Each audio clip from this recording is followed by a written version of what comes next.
Oi, gente, tudo bom? Turma, na aula passada eu pedi para que vocês fizessem a sessão Enem, né? Ou se liga no Enem. Vamos lá corrigir, página 92, 93 e 94. Esses exercícios, eles fazem um resumo do capítulo.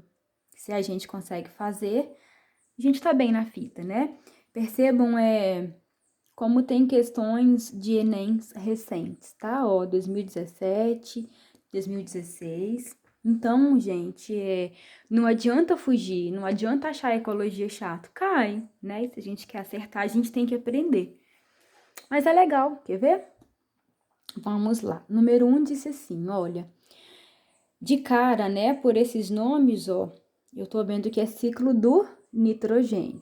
Disse assim: uma grande virada na moderna história da agricultura ocorreu depois da Segunda Guerra Mundial. Após a guerra, os governos haviam se deparado com um enorme excedente de nitrato de amônio. Estava sobrando, né? Ingrediente usado na fabricação de explosivos. A partir daí, as fábricas de munição foram adaptadas para começar a produzir fertilizantes, tendo como componente principal os nitratos. Quero chamar a atenção, turma, nitrato de amônio foi a substância responsável pela explosão em Beirute, no Líbano, tá? Esse nitrato de amônio lá, ele também era usado para fazer fertilizante. Então, quando isso entra em contato com fogo, isso explode, tá? Muito bem, olha a fonte. A gente sempre lê a fonte, tá, turma, para ajudar. Agricultura natural, orgânica, como instrumento de fixação biológica e manutenção de nitrogênio no solo, um modelo sustentável de MDL. Ou seja, realmente é uma questão sobre o ciclo do nitrogênio, porque me falou de fixação biológica, me falou de nitrogênio. Pergunta-se, no ciclo natural do nitrogênio, o equivalente ao principal componente desses fertilizantes industriais é produzido na etapa de turma. É uma questão que a gente tem que pensar um pouquinho. Me falou o seguinte, olha, me falou que o componente é o nitrato de amônio e que ele sobrou depois que terminou a guerra, então que as fábricas de munição iam começar a pegar esse nitrato de amônio e iam produzir fertilizantes, tendo como componente principal os nitratos. Então, eles queriam transformar isso em nitrato. Gente, no ciclo do nitrogênio, o equivalente ao principal componente desses fertilizantes industriais é produzido na etapa de nitratação. Se eles querem fazer nitratos, isso vai ser feito na etapa de nitratação. Cris, não lembro. Vai lembrar, quer ver? Observe aqui, tá? Etapa de nitratação, eles transformam os nitritos em nitrato, certo? Então, na verdade, eles querem transformar o nitrato de amônia em outros nitratos. Então, eles têm que tirar a amônia da composição, certo? Muito bem, vamos adiante. Também em 2017 caiu uma questão de ecologia não referente a ciclos biogeoquímicos, né? Referente à cadeia alimentar. Disse assim: os botos cinza, Sotalia guianensis, mamíferos da família dos golfinhos, são excelentes indicadores da poluição das áreas em que vivem, pois passam toda a sua vida, cerca de 30 anos, na mesma região. Além disso, a espécie acumula mais contaminantes em seu organismo, como o mercúrio, do que outros animais da sua cadeia alimentar. Gente, já me deu uma dica. Se me falou que o boto cinza ele acumula contaminante, logo tem que vir à minha cabeça o problema da bioacumulação. O que é a bioacumulação? É um fenômeno em que a poluição da água por principalmente metais pesados como mercúrio, como inseticidas, o famoso DDT, essas substâncias pesadas e tóxicas, elas vão passando na cadeia alimentar de um animal para o outro, de um ser para o outro, e elas se acumulam, ou seja, elas são substâncias que o nosso corpo ou o corpo dos seres vivos não consegue eliminar. Então, quanto mais eles absorvem ou comem essas substâncias, mais elas se acumulam no corpo dos seres vivos, certo? E disse que o boto cinza, ele por viver muito e ficar num local só, ele é ótimo para dizer se a água está poluída. É só verificar o tanto de substância tóxica que tem no corpo dele, tadinho, né? Os botos cinza acumulam maior concentração dessas substâncias porque, gente, na cadeia alimentar, qual é o nível trófico em que eu encontro a maior quantidade de substâncias acumuladas? Nos produtores ou nos consumidores? Nos consumidores, né? Por exemplo, vamos inventar uma cadeia alimentar aí onde esse boto cinza faça parte. Algas, caramujos, peixes e o boto, né? Ele é um boto cinza. O boto cinza. Gente, imagine que lá o mar tá cheio de mercúrio. O mercúrio é o contaminante que se acumula. As algas absorvem o mercúrio. Então, agora o mercúrio ele está dentro das algas.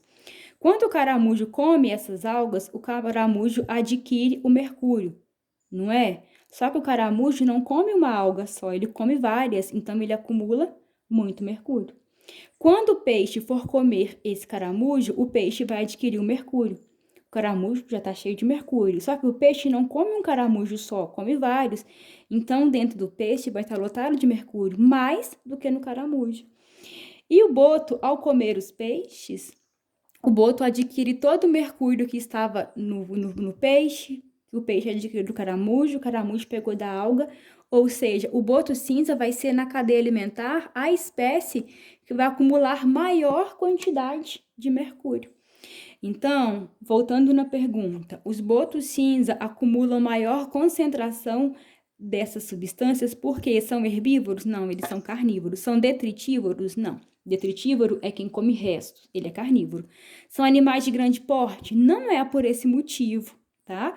Digerem o alimento lentamente? Isso não tem nada a ver. Estão no topo da cadeia alimentar? Sim, estão no topo, quer dizer, ele é um dos últimos níveis tróficos. Primeiro, segundo, terceiro, aqui, ó, nessa cadeia, ele é o quarto nível trófico. Então, você vai lembrar que esses contaminantes, eles se acumulam em maior quantidade nos últimos níveis tróficos, porque a contaminação vai passando ao longo da cadeia alimentar, uma vez que o corpo não consegue retirar essa substância de dentro dele. O corpo não joga fora, nem na urina, nem nas fezes, nem no suor. Tudo bem, gente? Era só lembrar da bioacumulação que vocês iam acertar. A 2 é um pouquinho mais fácil que a 1, na minha opinião. Questão 3, também é sobre cadeia alimentar, perceba. 2016, recente também, ó. Caiu num ano, caiu no outro ano. Suponha que um pesticida lipossolúvel, um pesticida, gente, é um veneno, né? Um agrotóxico. Lipossolúvel, que se dissolve na gordura, se acumula no organismo após ser ingerido, tenha sido utilizado durante anos na região do Pantanal, ambiente que tem uma de suas cadeias alimentares representadas no esquema. Observe a cadeia alimentar do Pantanal. Plâncton, plâncton são algas, pequenos animais. Pulga d'água come o plâncton. Lambari come a pulga d'água. Piranha come o lambari. Tuiuiu, que é uma ave, come a piranha. Cadeia alimentar normal. Um pesquisador avaliou a concentração do pesticida nos tecidos de lambaris da região e obteve um resultado de 6,1 parte por milhão. Tá, então vou aproveitar aqui, ó. O pesquisador avaliou a concentração do pesticida nos tecidos de lambaris da região e obteve um resultado de 6,1 ppm. Então, dentro do corpo do lambari tinha 6,1. Gente, o lambari está no meio da cadeia alimentar. Eu tô falando de quê? Eu tô falando de pesticida. Pesticida é igual o mercúrio aqui em cima, ó. ele acumula no corpo dos seres vivos, então é uma questão também de bioacumulação. É uma questão de bioacumulação. Gente, caiu em 2 anos seguidos o mesmo assunto. Tá. Qual será o resultado compatível com a concentração do pesticida em ppm nos tecidos dos outros componentes da cadeia alimentar? Gente, se eu sei que o pesticida, por acumular, ele vai se acumulando mais à medida em que o nível trófico aumenta, se no lambari tem 6,1, na piranha tem que ser maior que 6,1. E na pulga d'água tem que ser menor que 6,1. Então, vamos olhar isso? Letra A. Plâncton, 15,1. Pode ser, gente? Não, 15,1 seria para ser encontrado lá no tuiuiu ou na piranha. Já elimina a letra A por aí. Por quê? Porque o plâncton é onde tem a menor quantidade. Ó. Se no lambari é 6,1, tem que ser no plâncton menor que 6,1. Letra B, plâncton 6,1 pode ser igual ao lambari? Não pode ser igual ao lambari. Letra C. Se no lambari é 6,1, gente, na pulga d'água 4,3 pode ser? Pode. No plâncton 2,1, menor ainda, pode ser? Pode. Na piranha 10,4, tá maior que 6,1, pode ser. E o tuiuiu 14,3 é justamente a letra C. Você tem que entender que quando a substância ela é acumuladora, ela é acumulante do tecido dos seres vivos, ela vai se acumulando de acordo com o tanto que aumenta a cadeia alimentar, ou seja, os maiores valores, eles estão no final da cadeia alimentar, certo? Vamos ver aqui a D e a E. A D, deixa eu ver, o plâncton 2,1 pode, a pulga 3,9 pode, a piranha 4,1 não, tá? A piranha tem que ser maior que o lambari. O lambari é 6,1, não é a D. Plâncton 8,8 e a pulga d'água 5,8, não, tem que ser menor no plâncton, ok? Então tá errado. Em 2016, caramba, 2016 caiu muita questão de ecologia. Questão 4, ciclos biogeoquímicos, né, turma? Vamos ver. Os seres vivos mantêm constantes trocas de matéria com o ambiente mediante processos conhecidos como ciclos biogeoquímicos. O esquema representa um dos ciclos que ocorrem nos ecossistemas. Vamos para a pergunta. O esquema apresentado corresponde ao ciclo biogeoquímico do... Gente, vamos lá.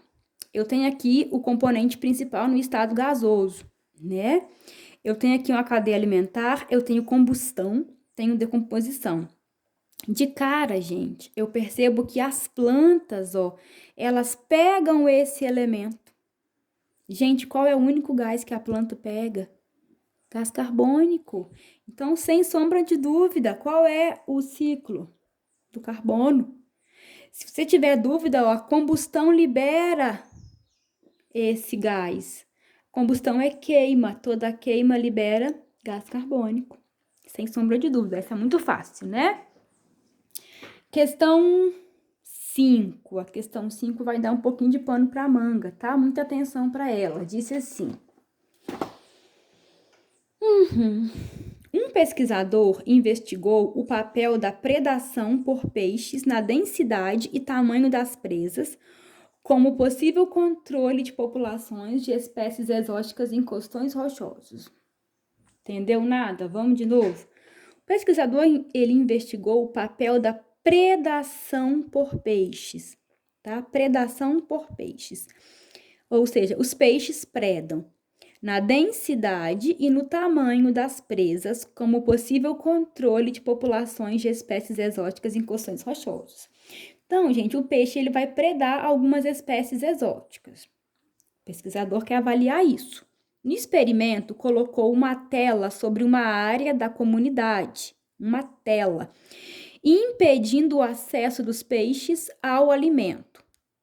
E comparou o resultado com uma área adjacente, na qual os peixes tinham acesso livre. O quadro apresenta os resultados encontrados após 15 dias do experimento. Vamos desenhar isso, gente? que aconteceu aqui, tá?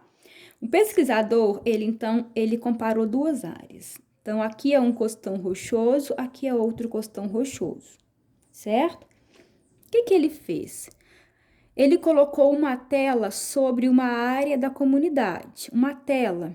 Então, vamos pôr aqui de outra cor, vamos pôr de preto.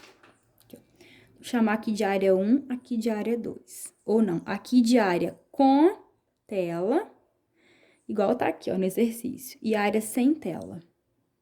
Sem tela. Então, aqui é um costão rochoso, uma pedra lá na água, né? Então, aqui ele colocou a tela. Vamos pôr a tela aqui, ó. Vamos imaginar que é uma tela quadriculada, ó. Tá.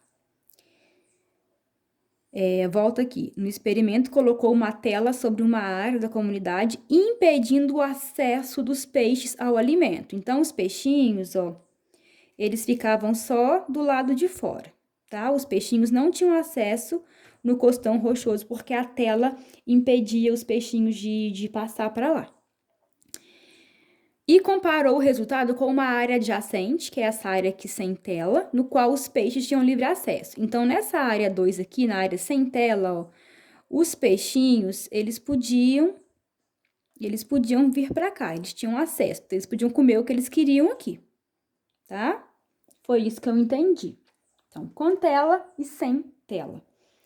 Ele quer saber o que o peixe come, né? Porque ele estava analisando o papel da predação por peixes. E aí, ele me deu uma tabela aqui, ó, espécie exótica, né? O alimento do peixe. O peixe come alga, o peixe come craca, mexilhão ou assídia. Na área com tela, a densidade, o tamanho médio, e na área sem tela, a densidade e o tamanho médio. Variou, né? Vamos para a pergunta. Pergunta. O pesquisador concluiu corretamente que os peixes controlam a densidade das... O que os peixes comem? Então, vamos lá. Vamos analisar essa tabela e entender o que esses peixinhos eles estão comendo aqui. Vamos lá. Foca. Aí. O que esses peixes comem? Turma. Na área com tela primeiro, né? Área com tela. Densidade é o número de indivíduos por metro quadrado, certo? Tamanho médio do indivíduo é o tamanho da presa, certo? Então, por exemplo, a alga, na área com tela, ela tinha uma densidade de 100 indivíduos. Na área sem tela, as algas tinham uma densidade de 110. Mudou muito, gente? De 100 para 110? Não, mudou pouco, né? Então, se lá no costão rochoso, na área com tela, tinha as algas lá, tá? Tinham 110 algas, e na área sem tela tinha 100, aliás, na área com tela tinha 100, e na área sem tela tinha 110, o número é praticamente o mesmo, de 100 para 110 não variou. Então, esse peixe, ele não come alga. Por que ele não come alga? Porque na área sem tela, ele tinha livre acesso, então ele podia comer as algas se ele quisesse. Então, esse peixe, ele não come alga. Então, eu já elimino a letra A, certo? Olha a letra B, craca. Ou letra B não, analisa a craca. As cracas, elas na área com tela, elas estavam numa densidade de 300. Eram 300 indivíduos por metro quadrado. Na área sem tela, isso caiu para quanto, gente? Para 150. O que me faz entender? Ué, se na área com tela tinha 300 cracas, aqui, ó, tinha 300 cracas, e na área sem tela tinha 150, gente, caiu pela metade. O peixe na área sem tela tinha livre acesso, então ele veio aqui, ele comeu 150 cracas, ele comeu as cracas. Então, sim, ele come craca. Por quê? Porque na área com tela, o peixe não vai, ele não tem acesso. Na área com tela, tinha 300 cracas. E na área sem tela, tinha 150. Ué, o que aconteceu com as cracas? Que diminuiu tanto assim a densidade? Ué, o peixe comeu? Então, sim, ok, ó, ele come craca. Certo? Pega o mexilhão. Na área com tela, eu tinha 380 mexilhões. Então, tá. Na área sem tela, onde o peixinho vai, ó, ele tem acesso, eu tinha 200, ô, gente. 380 tá perto de 400, não tá? 200 é metade de 400. Então, o mexilhão caiu muito.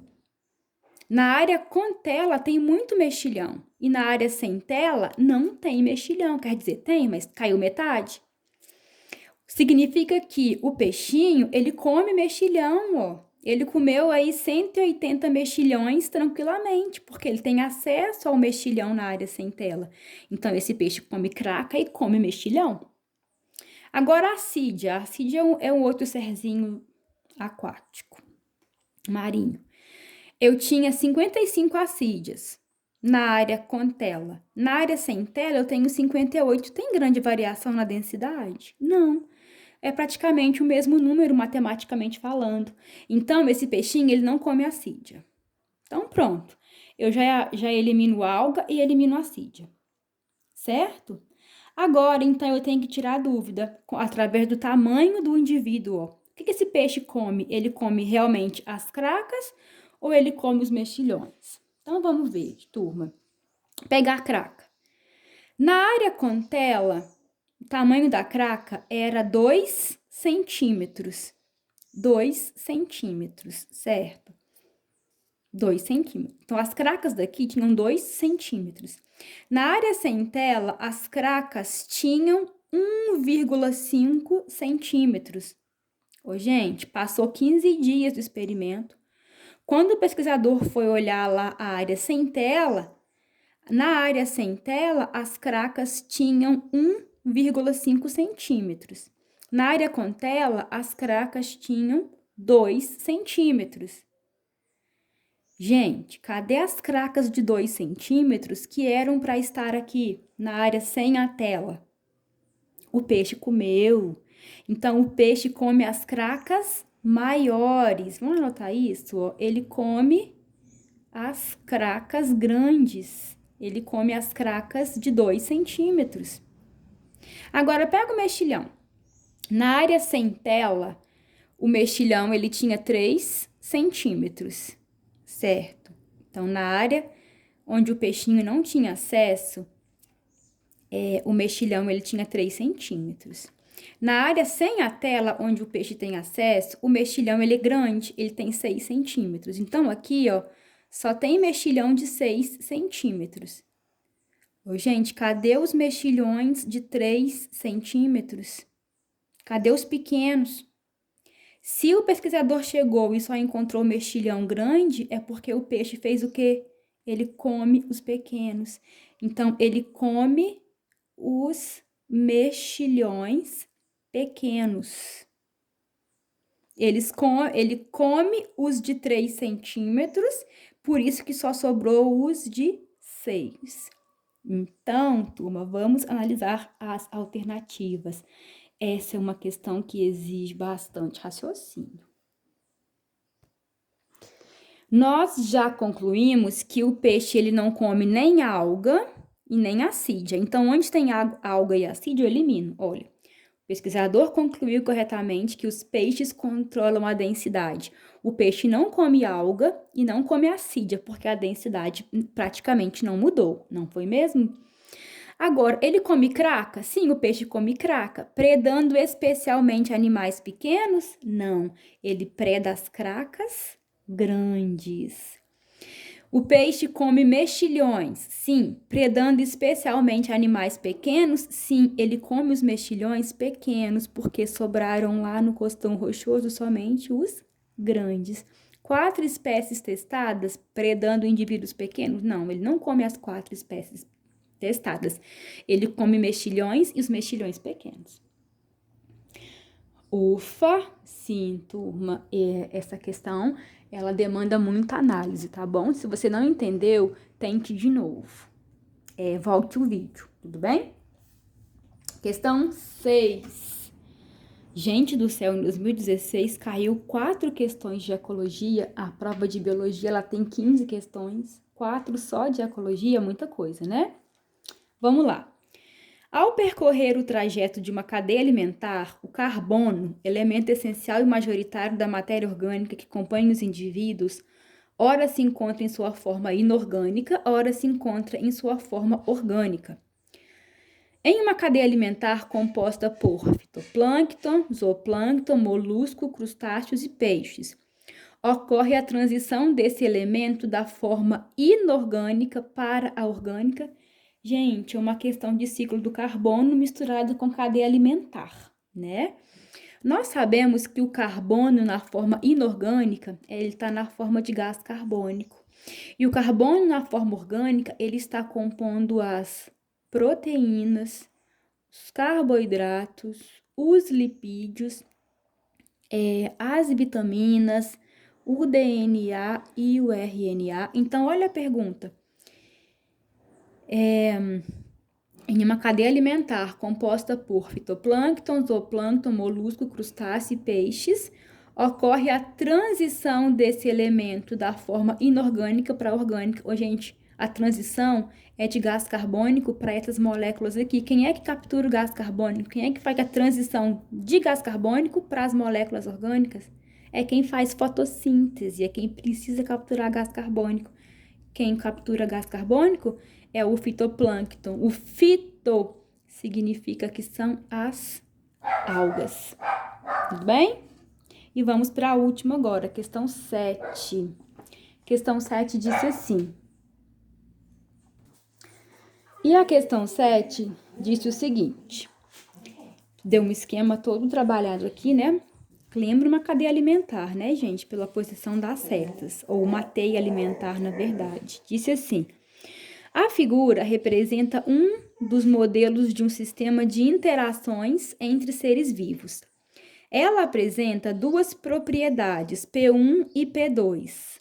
Tá aqui, né? No desenho, P1 e P2, que interagem em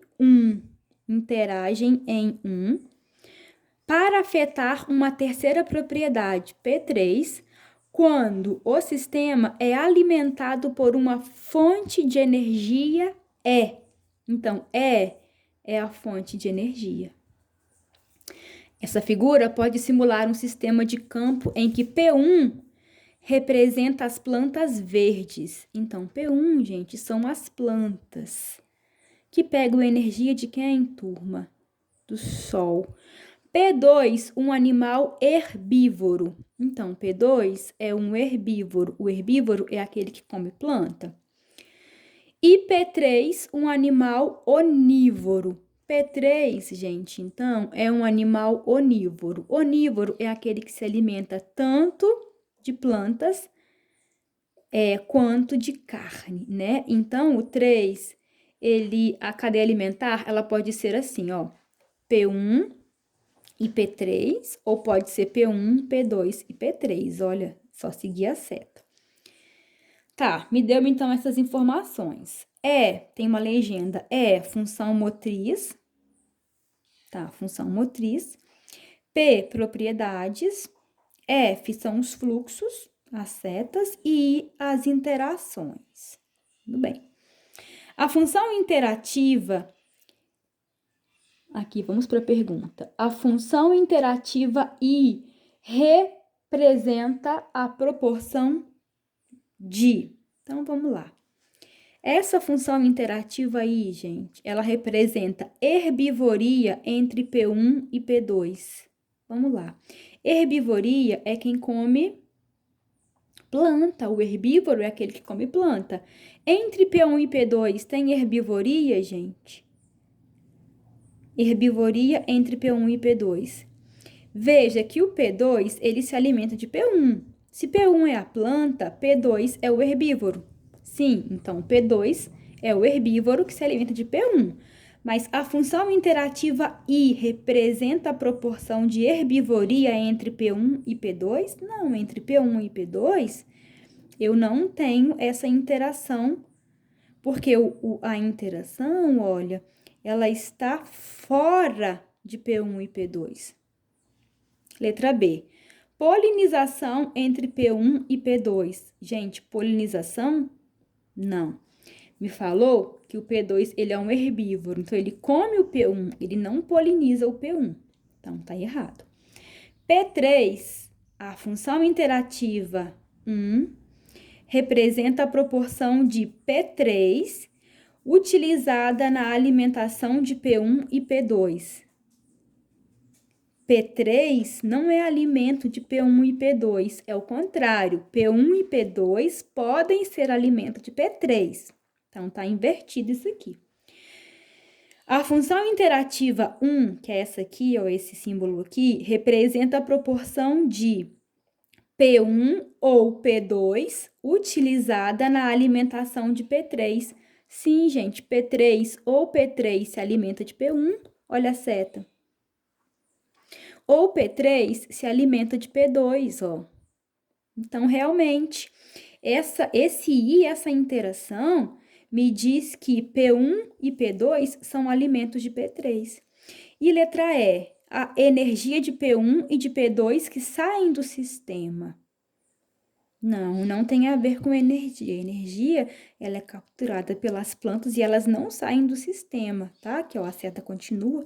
Então, é a letra D. Certinho? Então, terminamos assim a correção. Corrijam, prestem atenção, voltem no que vocês erraram e a gente continua na próxima aula. Tchau, gente!